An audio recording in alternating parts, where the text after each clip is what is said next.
ইরানের সর্বোচ্চ নেতা আলী খামেনি ও তার পরিবারের জন্য তেহরানে জানাজা অনুষ্ঠিত হয়েছে, যেখানে তার 3 ছেলেও উপস্থিত ছিলেন। তবে মোজতবা খামেনি প্রকাশ্যে কোনো উপস্থিতি দেখাননি।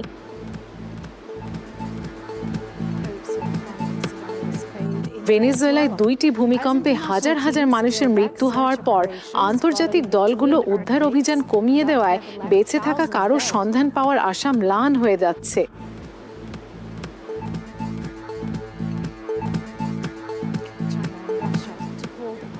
চীন ও রাশিয়া বার্ষিক যৌথ নৌমহড়া আয়োজন করবে, কারণ পশ্চিমা বিশ্বের সঙ্গে চলমান উত্তেজনার মধ্যে তাদের কৌশলগত অংশীদারিত্ব আরও গভীর হচ্ছে।